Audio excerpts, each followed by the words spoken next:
All right. Peace and blessings. Peace and blessings. All praises to the Most High. This video is about an assault of a 67-year-old lady in Brevard County Jail in Florida, where her arm was broken and she received several other injuries while she was reportedly, some will say, having a mental health episode. Now, I'm going to show you the video. The video does not have any sound, but you can just literally see with your eyes the sheer brutality of the way this lady was treated. And then I'm going to tell you a little bit about more of the situation. This lady, once again, is 67-year-old Valera Pinkhard. And you're going to see this video right here, which shows, once again, how she was brutalized while she was in custody.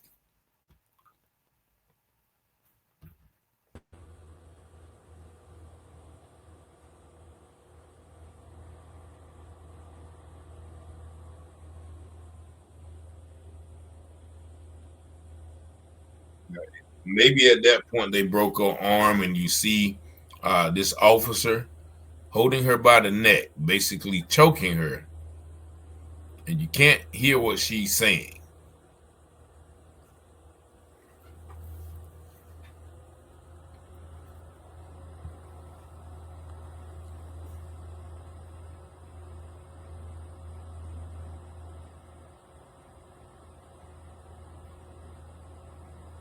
Now, if anybody's ever been in jail, we call that the turtle suit. That is what they put you in when they take off your clothes and try to put you in like a padded room. But you see this evil white officer right there holding her neck like she's an animal, like she's a crocodile or something to that nature. And then you see these people pulling on her, tying her up. Now, we can't hear what she's saying, but according to her, she's definitely trying to get on the business. But right now, she can't talk. And this happened last year in about October. And I'm going to show you some of the injuries that she sustained because of this. But you see that first violently, when they jerked her back and yanked her arm behind her back. Now, I don't know if her arm was already broken then. And this guy has held her by her neck for at least 2 minutes now.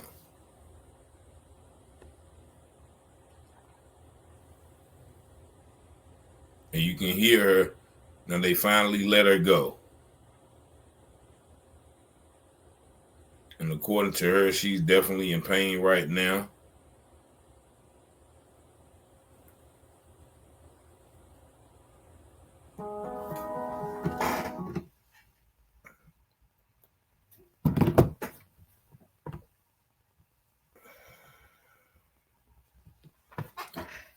And so now you see, or you saw, the sheer brutality of the way Miss Pinkhard was treated. Now, this is her under normal circumstances. You see that she's a very beautiful woman, beautiful black queen there.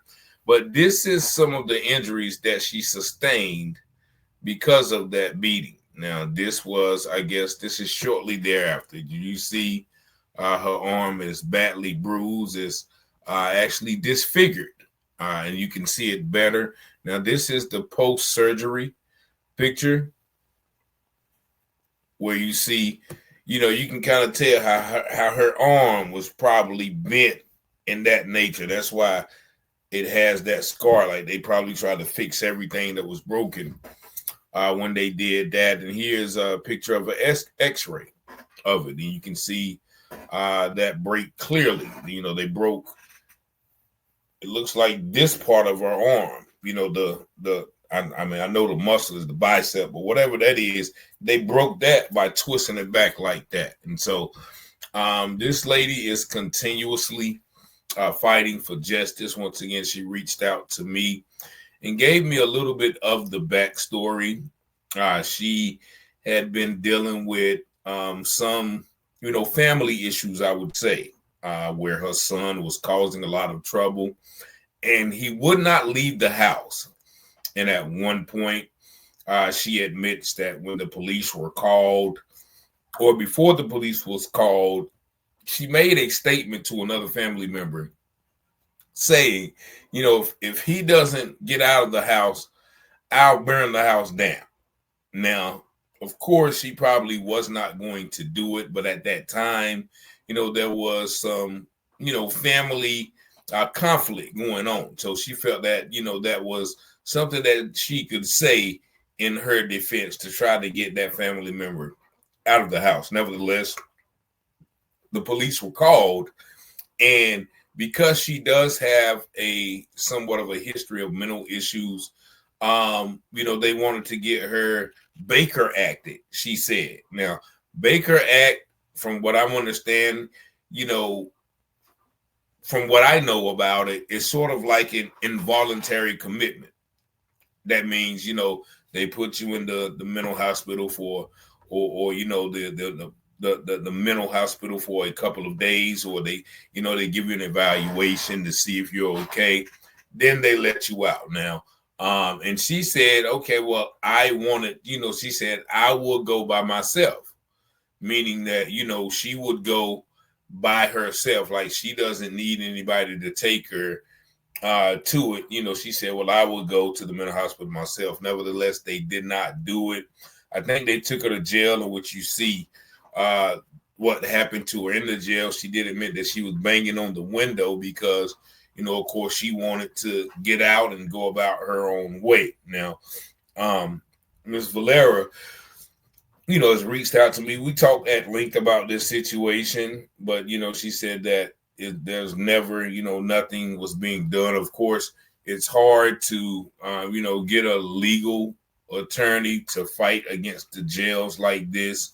So, I told her I would share the story to give her some advice. Once again, this is fresh. She's still recovering from her injuries, but she cannot find anybody, in that area to kind of take her case, to advocate for her. So I'm doing this video as a form of advocating for her. And, once again, if you didn't see the first part, I'm going to play it again because, this is brutality, police brutality, jail brutality. You see how she lifts her arm up right there. Now, that may be the point where they break her arm right there.